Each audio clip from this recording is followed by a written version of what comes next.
Hello everyone, and welcome back to Penn State Sports Night. I'm Austin Groft, joined alongside Zach Gershman, and we are here to bring you this week's sports update. Fisher also has double-digit points in every single Penn State win, so he surely will be missed in today's matchup. Down in the middle there is Canyon Tooman. Tooman has had some solid games this season, one of which was against George Mason in their first outing. They'll play George Mason after this matchup against Sacred Heart. That will be a solid match. George Mason just dominated the Sacred Heart team, so here we go. Sacred Heart will start with the serve. It is Paluzzi. Serve is over. Retrieved by Wildman. Up. Swatted away by Penn State. Retrieved by Sacred Heart. Penn State will get it now. It's Bantle. Bantle will set up his team. Brett Wildman with the kill to start off the Penn State scoring. Solid set from Bantle to Tooman, and Wildman came flying out of nowhere. 1-0 Penn State. Yeah, Wildman's doing a great job this year getting kills. He really has so much force behind every kill that he wants to hit. Serving now for Penn State is Koval, the freshman, getting the start today. Retrieved by McIntosh. Sacred Heart will come with their own. Deflected away. Nice shot there from Barry. Off the hands of Bantle. We got ourselves a tie game here, 1-1. McIntosh with a solid retrieve there. And Barry with the hit. Mark Barry had 12 kills in their last game against George Mason. Barry will now serve for Sacred Heart. Retrieved by Bantle. Bogner sets up Wildman. Wildman again gets it across the net. Scores for the Nittany Lions, 2-1. Yeah, once again, another great job by Wildman to get up there and just put all the power he had behind it. And it's going to be hard for anyone right now in the country to be able to retrieve that one. So serving now in the back is Canyon Tooman. Tooman serves. McIntosh on the dig. Sacred Heart will get a spike of their own, but it's deflected by Bogner. Nice save from Tooman. Back to Sacred Heart. They'll set up their offense here. Spiked over by Peterson. Retrieved by Penn State. Tooman with the fake spike gets it, but it's saved by Sacred Heart. Back and forth action here. And a miscue by Tooman. An error for Penn State will give Sacred Heart the point there. Dale, what happened there? Yeah, Tooman really didn't have to hit that ball. He had people behind him so they could have corralled that, but he thought that he had to make a play right there, and it went out, and he hit it way too far away from the rest of his team. So Peterson, who had one of the spikes in that Sacred Heart rally there, will take the serve now, 2-2. Here comes Peterson on the serve. Koval. Bogner sets up his teammate. There he is. That was Champagne, the sophomore, getting the start. His spike isn't retrieved as an error from Penn State. And Sacred Heart will take a 3-2 lead after a Paluzzi spike. Yeah, Penn State really just making some little errors right now, and Sacred Heart's just able to capitalize on it. So Peterson will be back to serve again for Sacred Heart. Ball comes across. Tooman gets the stop. Bogner sets up Tooman again. Tooman the fake spike. And he will score, just sneaks it on the line, it looks like. 3-3. So Tooman getting a lot of action here for the Nittany Lions. Without Kyle Fisher, that seems to be the guy they're focusing their offensive attack for him. As Bogner will serve again. McIntosh recovers. Sacred Heart tries to fake it into the net. Tooman gets it back over to the other side. McIntosh spike from Tischler, and he gets it. So back and forth action here in Rec Hall. 4-4, Sacred Heart with some solid stops. So back for Sacred Heart serving is Quinta, the sophomore. Getting his first action of the game. Quinta serves it. High arcing ball out of bounds, an error for Sacred Heart. So Penn State gets the lead here. Let's see if Brett Wildman can get some momentum here for he'll serve for the Nittany Lions. Brett Wildman with 3 kills already on the game.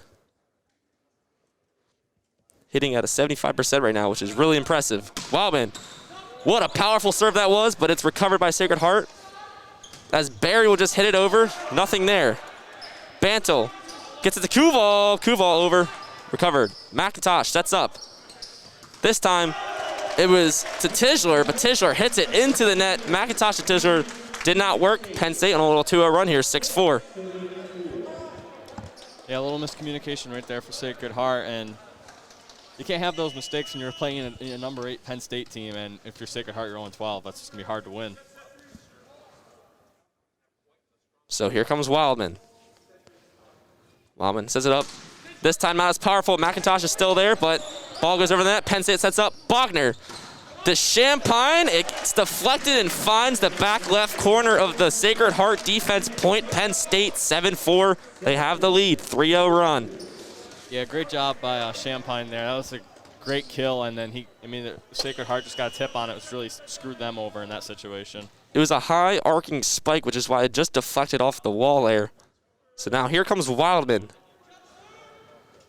This time, a little high arcing serve. Sets up Sacred Heart out of bounds.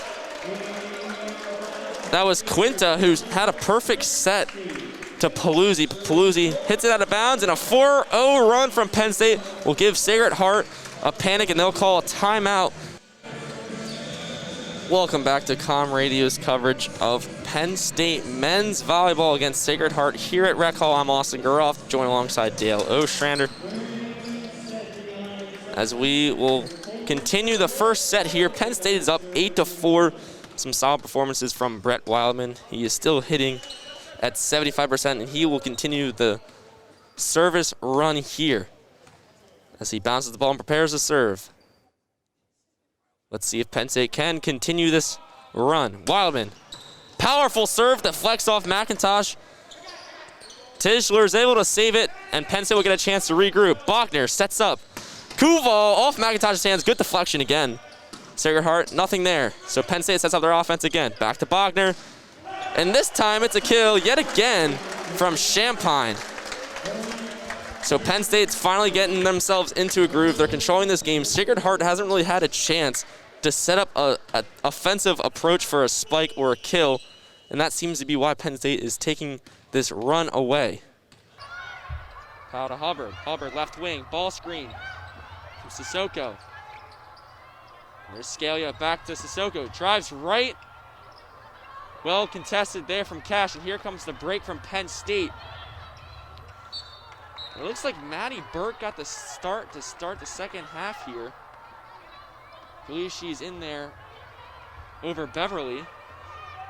Here comes Powell into the inside. Sissoko drives right. Well defended again from Cash. As Higgins runs the fast break, gets a wide open layup, but she misses it. She regains her own rebound. Back out to the wing. Camden in the corner to Marisa for three. Gets it. Nothing but nylon from Marisa. 44-41, Penn State leads, and here comes Penn State getting 2 early field goals to start the second half. Penn State still in the 2-3 zone. Powell up top. Powell gives it to the Hubbard. Guarded closely by Marisa. Into Sissoko. Good deflection there from Cash. Here comes Penn State on the fast break yet again. Marisa pulls it out, and that's what they're going to get in their set offense here. There's another 3 there. That was from Higgins. Misses it. Here comes Minnesota. Sissoko to Powell. Powell to Hubbard. Hubbard, open 3. Misses it. Rebounded by Burke. The game's a little messy here to start, as there's been a lot of fast breaks already, and Cash comes down and dribbles it, bounces off her knee. 2 turnovers already from Penn State to start this second half. As they're still in the 2-3 zone here, trap out top, Hubbard for 3, misses again, so Minnesota missing their 3s to start this second half here. Penn State getting a bit fortunate because these 3s have been open looks. As Scalia misses a floater, here comes Burke. Burke in transition, swings it. Corner 3. Missed by Beverly. We get a foul on Penn State. Fouls on number 20, McKenna Marisa. Her first team. Here comes Powell. Let's see if Powell can get herself going here. Penn State still in the zone. We got a little circle action there. Gets inside. Blocked by Cash. We get a loose ball foul this time. That was on Laura Bagwell Katalinic. So, Jeremy, I talked to you about this to start in the first half. Minnesota was finding the high and low post to go against this zone, and Cash was right there for the entry pass and deflected it. That's Marisa for 3. Gets it again. Marisa with 2 threes to start the second half. Goes up 6 now for Penn State, 47-41. And yet again, the third quarter has been hot for Penn State against Minnesota. Third 3 from Marisa. She's really starting to get confident shooting it from long range now. Marisa with 17 points. being an X factor on offense for Penn State. As a reverse air ball from Kayla Mershon on Minnesota. Penn State, here we go. Drive from Marisa. Stolen away from Powell. Here comes Minnesota now on the fast break. Powell with a great finish to Hubbard. Great dish. We got a timeout now from Minnesota's head coach, and she looks fired up. We got a score of 47-43, in which we go to a quick break here. You're listening to Com Radio's coverage of women's basketball. Some substitutions. Tova Sable into the game for Anna Camden. We get the ball inbounded now to Beverly. Here's Beverly. Guarded by Powell. Right wing, Beverly drives. Hands it off to Maddie Burke. Burke to Marisa now. Marisa eyes up her defender. Here comes the ball screen from Cash. Marisa drives right. Reverse pivot. Cash. Jump shot. Misses it. Rebounded by Hubbard. Minnesota now on the break. They'll slow things down. Look for a better possession here. Looks like that's what they talked about over the timeout. Hubbard for three. Misses it right. Rebounded. Kicked out. Corner three. Good. Sarah Scalia hits another three. I believe that's her third of the game. She's got herself 13 points now for Minnesota. So 1 point game now, 47-46. Minnesota with a response. Let's see how Penn State answers. Into Cash. Beautiful move, misses it short. Great use of the pivot there. She just didn't take it up strong enough. Here comes Scalia. Scalia yet again, deep three from the top of the key, misses it, rebounded. Here comes Burke. Burke to Beverly. Quick tempo yet again in this game here, Jeremy. Scalia now has the ball out top. Penn State yet again in the zone. Minnesota is trying to set screens on the wing defenders here to free up some three-point shots as Powell takes a deep three, misses it. And yet again, a loose ball foul on Laura Bagwell-Katalinic. Here we are back on Com Radio for our coverage of Lady Lions basketball. Penn State inbounds the ball, and we're underway here again. We got 4 minutes now in the third quarter as there's a loose ball. Minnesota gets it back, and a fast break layup is good for Sissoko. Great pass from Hubbard. So Minnesota takes the lead now by 1. Let's see how Penn State responds. And Marisa lost it when she fell, and then Minnesota got a good pass as they were able to find Sissoko down there all by herself for the layup. Strong drive from Marisa, gets her own rebound. She's fouled on the layup. I'm not sure if that's going to be on the floor or if that's going to be a shooting foul. Looks like the ref signaled for 2 shots, so Marisa will go to the line. She came up short on that drive. She was fortunate enough to get the rebound and get it back, so Marisa, a 75% free throw shooter on the season. Hello, everyone, and welcome back to the True Freshman Podcast. These are your favorite sophomores, even though it's called the True Freshman Podcast. We're going to keep the name because we like it, and I'm all here alongside Zach Gershman. Zach, how are you doing today? My favorite other sophomore, Austin Groft. How are you today? I'm great. I'm so excited. You know, these are crazy times, but the one thing that stays for sure is the True Freshman Podcast featuring your favorite sophomores. For sure. I'm so excited to get back into it. College football is back, but unfortunately there's no Penn State football because there's no Big Ten football. But we still have 3 of the 5 Power 5 conferences playing. The ACC, the SEC, Big 12 are still having their seasons. And alongside the Big Ten, the Pac-12 decided to cancel their season. So let's get right into it. Hello, everyone, and welcome into Com Radio. I'm Austin Groft, joined alongside John Drager, Eric Fenstermaker, and Trevor Grady. And in today's podcast, we're going to be talking about March Madness, and we're going to be looking at some intriguing matchups and picking who we think is going to win it all. So, John, we will start with you today. Who is your potential first-round upset when looking at the bracket here? Hello, everyone, and welcome to Com Radio. Tonight, we'll be giving you our NFL picks for Week 4. I'm your host, Austin Groff, alongside Eric Fenstermaker, Charlie Murray, and Juan Mendez. First, I want to mention that the Steelers and the Titans game is postponed because 3 Titans have tested positive for the coronavirus. We were going to talk about that game, but we are not going to now because we are unsure when that game is going to happen. But our first game we have is at 1 p.m. on Sunday. It is the Colts and the Bears. Eric, what do you have for this game?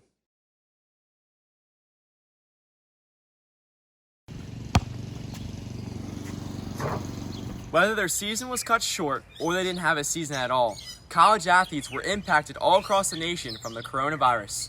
To start off a three-part series, Ryan Moffitt, a guard for Colgate University's men's basketball team, had his season cut short because of the virus. We were supposed to go to the NIT tournament, and we didn't get to end up playing that, so that's the first thing I would say. Off-season wise, like in the spring, since we were at home, like we didn't get to do any of our off-season workouts, like a couple practices a week, stuff like that. Our summer session, the first one got canceled, and the second one's probably going to be canceled as well. So that's how so far it's been impacting us. It was definitely an abrupt ending to the season, and I feel bad that they didn't really get to go out on their own terms like how they wanted to.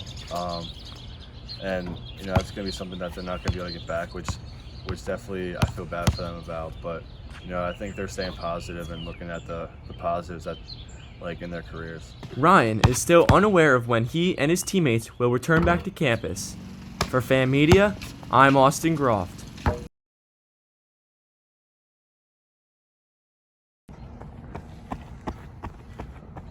To end this series of college athletes impacted from the coronavirus, Justin Rittenhouse, who runs track and cross country for the University of Miami, was still on campus participating in workouts while students were sent home. Well, to start, all of our competitions got canceled for the 2020 spring season, which sucked a lot. But beyond that, I would say practicing has gotten a little bit more difficult because everything's on your own. Luckily, with running, I don't need as many of the facilities as a basketball or football players would need, but it's still kind of not ideal to not have the weight room and all that equipment that we would have back at Miami. I mean, it's definitely gonna affect the season in the fall, but hopefully by spring season next year, we'll be pretty much back to normal, because that's a long time, especially since I'll be there for the whole fall semester. Justin will return back to campus starting early August. For Fan Media, I'm Austin Groft.